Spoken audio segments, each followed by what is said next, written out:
When we go to school, we learn that,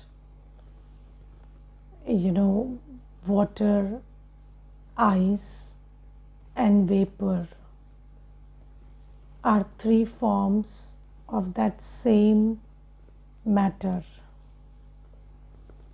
Yes, and we learn that,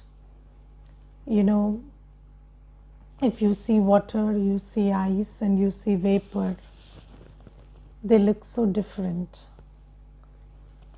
But then, when we educate ourselves, then we understand that these are different states of the same matter and that they are convertible. You can convert one state into the other. If water has converted to ice, you can change it back to water. So, education makes you see that which you can't see. And knowledge that Baba gives us also makes us see many things which even science can't make us see, because science doesn't have the third eye to see all of that. So Baba tells us that, Baba empowers our intellect enough to see that I am a soul and my present condition is not my original condition. And Baba says that today you are a body conscious soul, and you are very different from what you were like in the soul world and what you were like in your original state when you were in Satyug.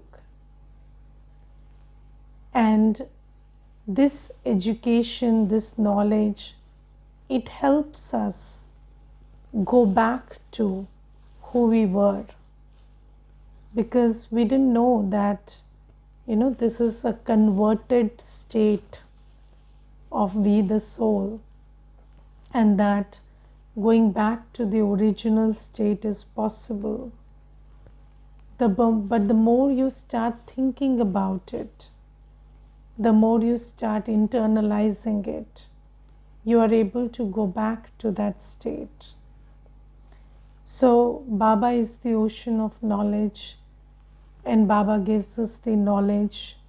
Baba gives us the power to go back to that original state. And Baba also gives us the intellect to understand what Baba is like.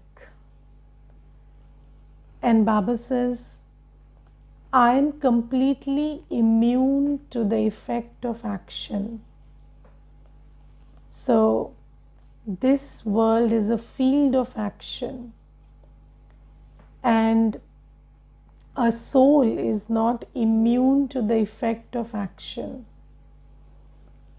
So, when a soul comes into the field of action, according to the drama plan, it gets tainted, right? But Baba also comes onto this field of action, but according to the drama plan and according to the property of Baba, Baba doesn't get tainted, because by law Baba is immune to the effect of action. And this is something that Baba is telling us, and we have to think about it until we get it, what Baba is like.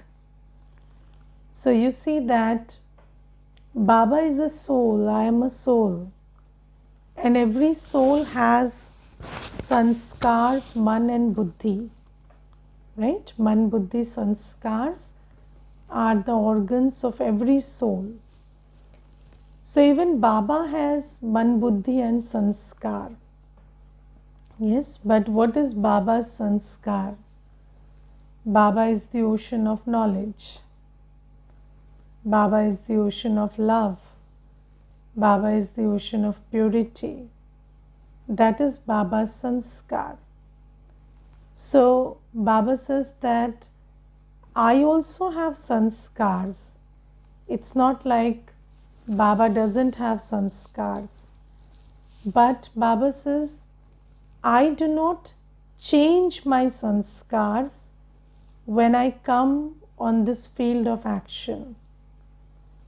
I do not get influenced, or my sanskars don't get influenced when I come onto this field of action. But when we come to this field of action, we also are peaceful, loveful, joyful, blissful souls. But then we start getting affected by this, the events and whatever is happening in this field of action, because that's the quality of the soul. So the soul, when the soul, so the soul tastes. So the soul hears, the soul sees, the soul tastes, the soul thinks. So everything you do starts having an effect on you. So when we taste something for very long, right? So then we get that taste in our sanskar.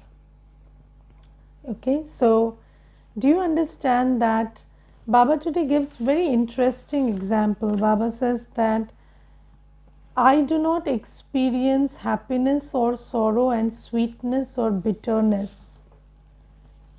Yes, so what is sweet and what is bitter? So have you seen that in India, people from Bengal and Gujarat will always add some sugar in whatever curry they cook. Yes, and they don't find it sweet, they find it nice. But if another person from another culture and another sanskar eats it, they will say, why have you made this so sweet? So you see that sweet is a sanskar, bitter is a sanskar. Some people say that, bitter gourd is very bitter and we can't eat it. And some people find bitter gourd very tasty.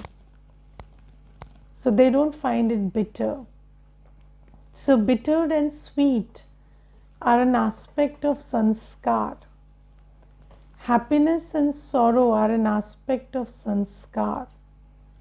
And how do you develop that sanskar?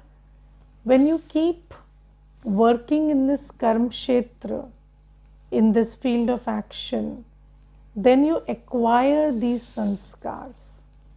This is sweet, this is sour, this is bad, this tastes good, this tastes bad. Or when you say sour and bitter and sweet, it's actually saying good and bad, right? So if you tell somebody this is very bitter, so you're actually saying it's not good, and then the other person will say, no, it's not bitter, it's okay. So sweet and bitter is equal to good and bad. And then happiness and sorrow also. What is happiness? What is sorrow? So somebody would say that, I'm in deep sorrow. And somebody would say, no, everything is fine. Everything is joyful and happy.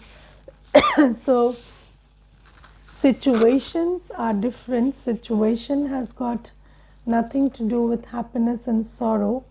It's the sanskar that has got everything to do with happiness and sorrow. So in this world, we acquire these sanskars of happiness and sorrow, bitter and sweet. Yes, but Baba Baba never, so when Baba is in the body of Brahma Baba and Brahma Baba accepts bhog, then Shiv Baba would never say the bhog was good today, or there was less salt or more sugar, or these things Shiv Baba would never say, because he doesn't have those sanskars. And so I'll give you a very good example of Baba not having these sanskars. So Gulzar Dadi ji, who became the instrument for Baba coming and meeting his children after Brahma Baba left his body. So Gulzar Dadi ji, in her Lokik life, she never ate bananas. So she didn't like bananas, or maybe I don't know whether didn't like is the word, but she never ate bananas. And then when Baba came, Baba descended into, Bap Dada descended into Gulzar Dadi's body, then all the other Dadis would feed Bap Dada bananas. Because then it's not Dadi, it's Brahma Baba and Shiv Baba, and Brahma Baba doesn't mind, Shiv Baba doesn't mind that it's a banana. So so Dadi's body would be fed bananas when Shiv Baba and Brahma Baba arrived in the body. So this was a very, it was a humor that was played when Baba came, because you see Shiv Baba and Shiv Baba doesn't have these sanskars that I like this, I don't like this, or this is tasty, this is bad, this is sweet, this is sour. So he doesn't. So when you say sour, your nose goes up, and then you say sweet, then you have a smile. So all these things don't happen to Shiv Baba. And it's very interesting to understand that these sanskars don't exist in Baba, because when you understand this, you know how you are in the soul world. So just like Baba doesn't have these sanskars here, we also don't have these sanskars in the soul world. So in the soul world, when we are living there, we don't have these sanskars of this world, happiness, sorrow. So have you seen in the Murli, Baba says that the soul world is a world beyond happiness and sorrow, because these pair of opposites, they don't exist in the soul world. And Baba asks us to become soul conscious, practice to be soul conscious. So do you understand that you are soul conscious only in the soul world? Right? You are absolutely soul conscious in the soul world. But what is soul consciousness like? So you have no idea what good and bad is, what happiness and sorrow is, or what bitter and sour is, or what fame and insult is, or what it feels like to be in a body, hot, cold. You don't feel anything. You don't feel the presence or absence of souls. You don't feel the things you feel because of your religion. So you don't feel fear, you don't feel sorrow, anything you don't feel. So bodiless, casteless, genderless, religionless, colorless, that's how the soul world experiences. So when you go to the soul world and you practice being soul conscious, how do you practice it? Without knowing what the experience of the soul world is like. Yes, so one day, I was asking this brother, he's into Gyan since 5 years, and we were talking, and I asked him, what do you do when you go to the soul world? So he said, I pour my heart out to Baba, and I tell him whatever I want to tell. And so I said, you complain and you cry and you crib. So he said, yeah, that also, whenever that's my state. So think about it. You're going to the soul world and you're crying and cribbing there. It doesn't happen in the soul world. That's not how you are in the soul world. So you cannot be body conscious in the soul world.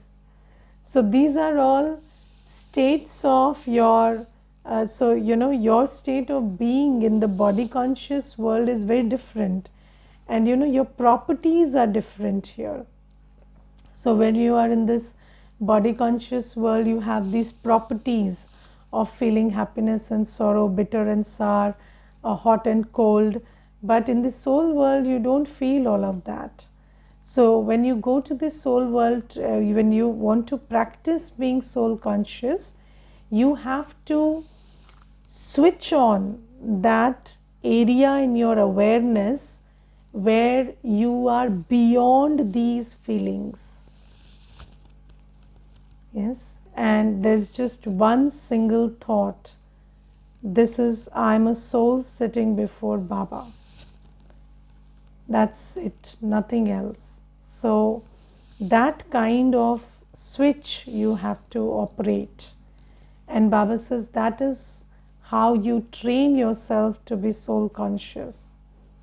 And then when you are in Satyug, yes, when you are in Satyug, do you feel different when you are a child or when you are a young person or an old person? So when the body grows, do you feel different about your different stages of life? No. In Satyug, you feel like a child even when you're about to leave the body. So that's Satyug.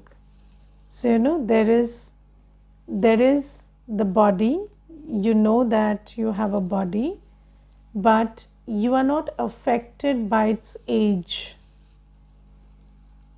Yes, and you are not affected by birth and death. You don't feel fear that I'm going to die and I'm getting old. So you don't know what fear is, and you don't feel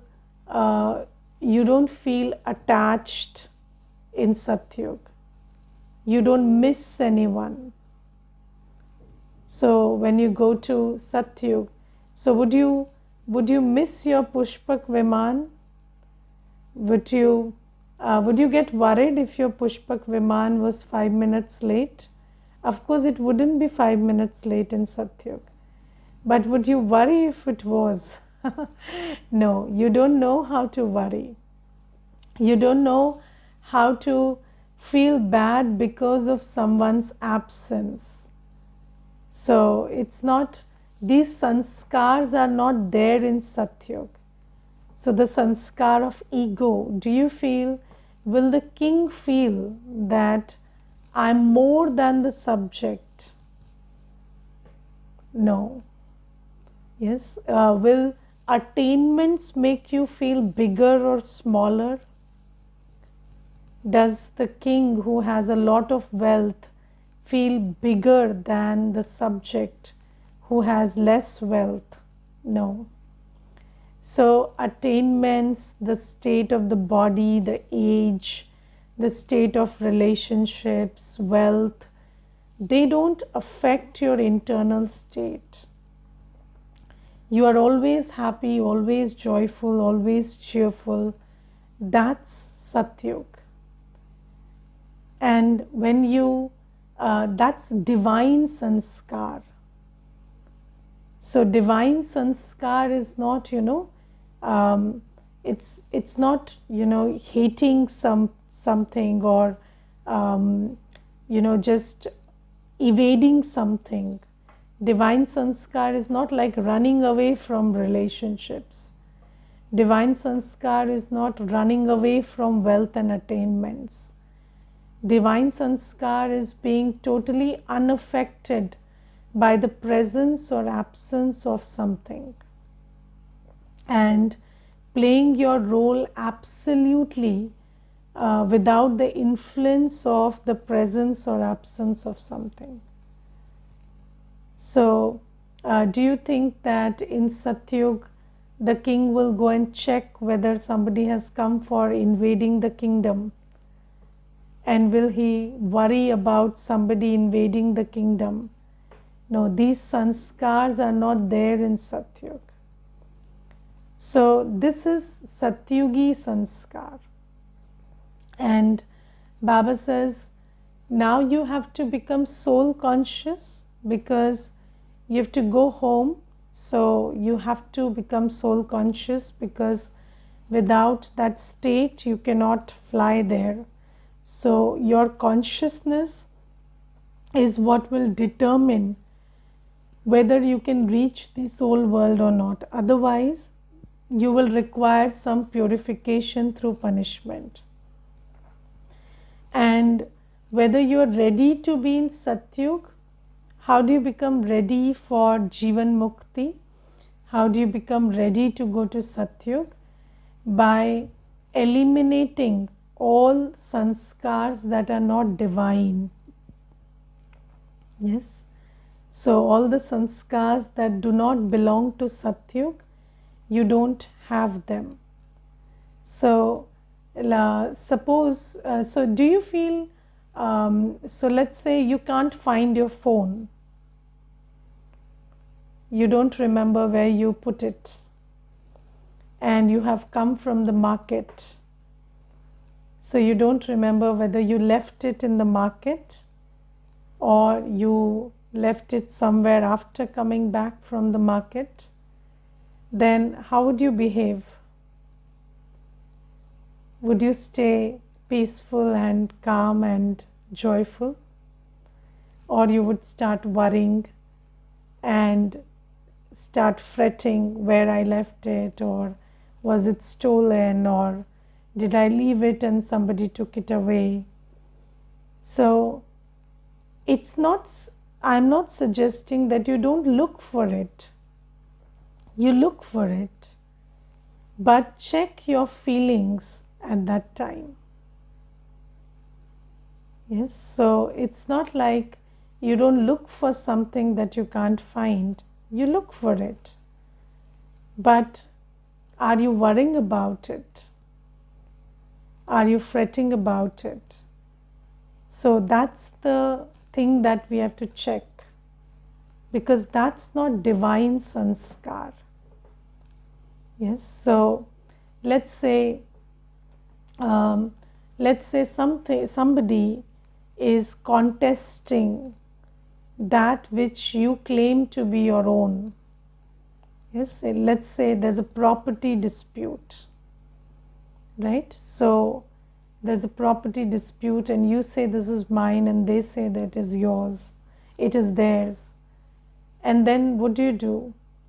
You start worrying about it, or you do the needful, but you can sleep peacefully, be peaceful.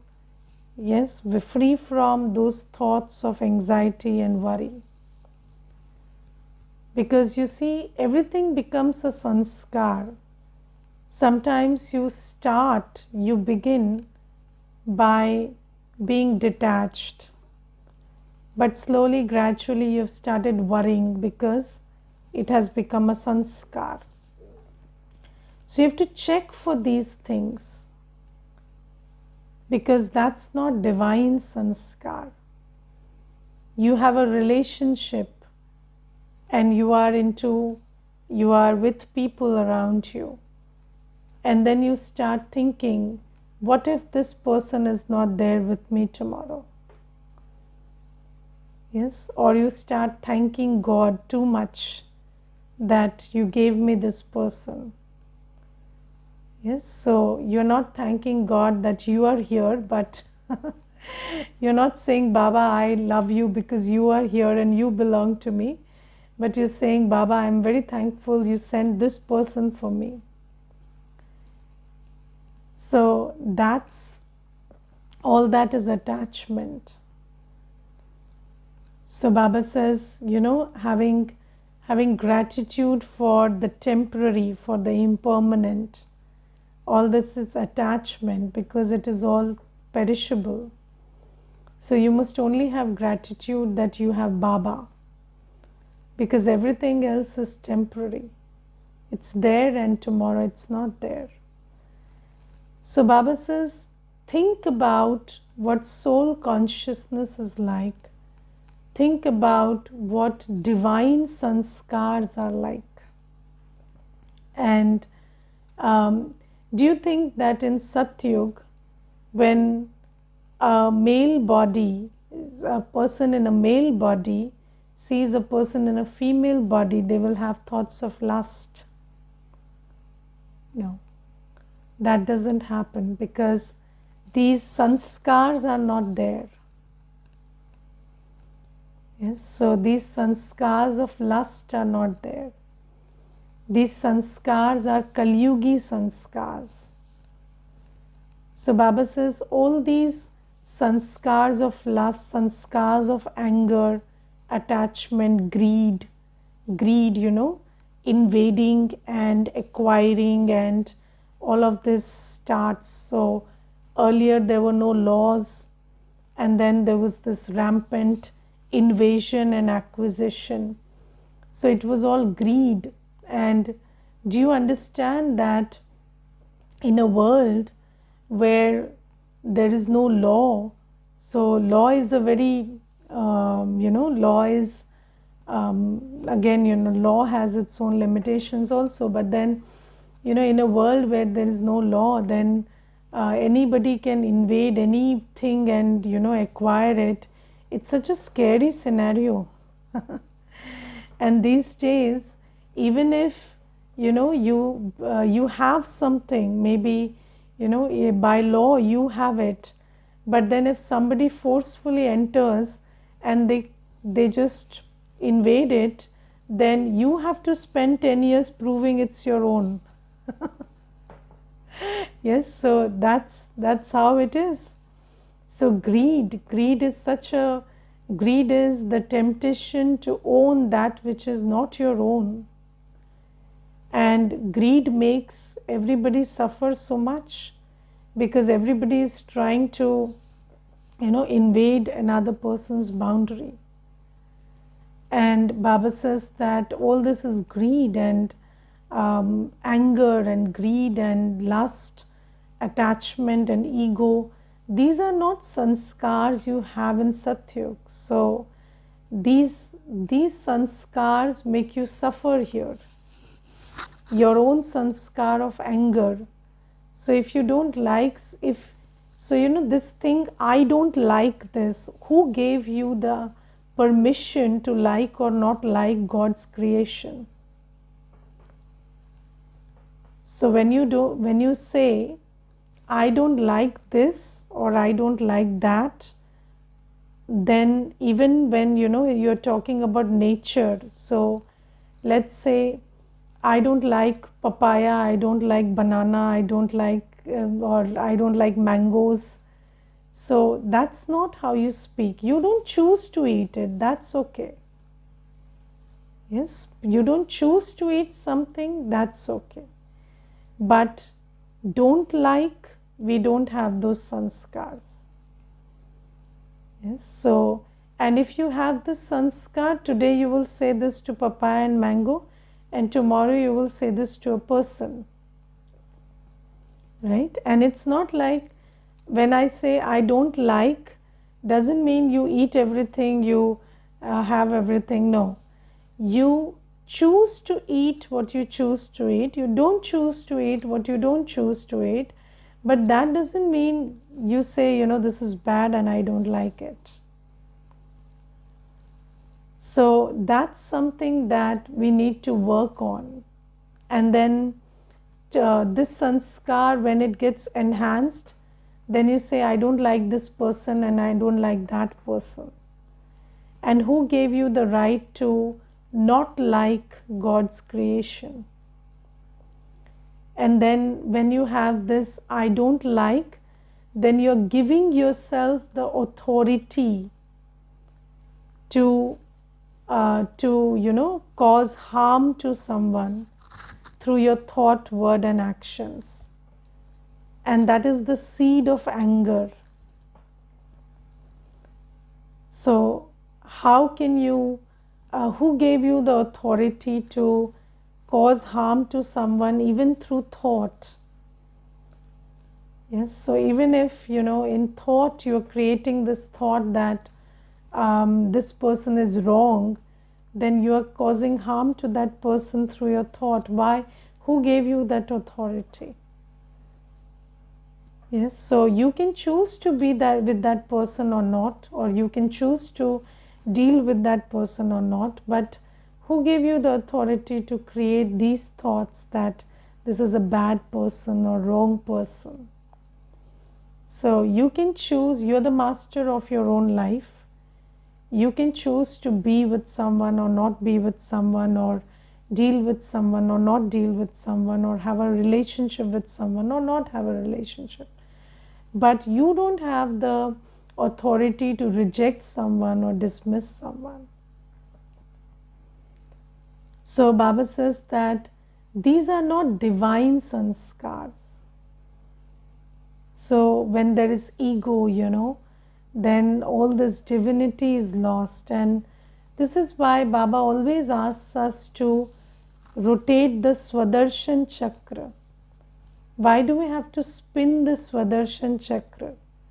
So that you go to these different states of your being in different times, and you try to invoke that unconscious sanskars within you which were there but now are merged. So you were there in the soul world, right? And in the soul world you were beyond happiness and sorrow, but that sanskar is merged now. So with this knowledge, when we go to the soul world and we try to emerge that sanskar that I'm here and I'm just a point, full stop, just like my Baba, and I have no sanskars of duality. I'm beyond the sanskars of the bodily world. And when you go to this, when you in the Swadershan chakra, when you spin and come to Satyug, you have only divine sanskars. And when you come to the Dwapar Yuga, you see yourself as someone who is giving on the behalf of God. And then as a Brahmin, you have Ishwariya sanskar. You have Brahmin sanskars. What are Brahmin sanskars? Obedience, loyalty. Yes, these are sanskars of a Brahmin. Discipline. So in this Sangam Yuga, you are doing Amrit Vela, you are remembering Baba. Sangam Yuga is all about doing everything as a Karm Yogi. So invoke these sanskars. We have been through this 5,000 year cycle many times. And these sanskars are all there within us. We have this sanskar of being a very good Brahmin, totally surrendered to Baba. But that sanskar is now, shoved under all these other sanskars which we've acquired. So just invoke it by coming, rotating that cycle and coming to that Brahmin stage. And you have the sanskar of an angel. What's the sanskar of an angel? Being absolutely detached and absolutely loving. So an angel is a benefactor, but it has got no attachment. So that angelic sanskar is also there in you. So Baba says that I am that sun of knowledge who is shining the light of knowledge and making you see your different states of the soul, just like physics makes you see the different states of matter. Baba is making us see the different states of the soul and teaching us that these are fully convertible. So now you can understand your different states, and through the power of remembrance of Baba and spinning the cycle, you can invoke these different states of being within you, and then you can go back to that world where these states of being exist by coming back to that consciousness. Okay, so this is what Baba is saying today. Om Shanti.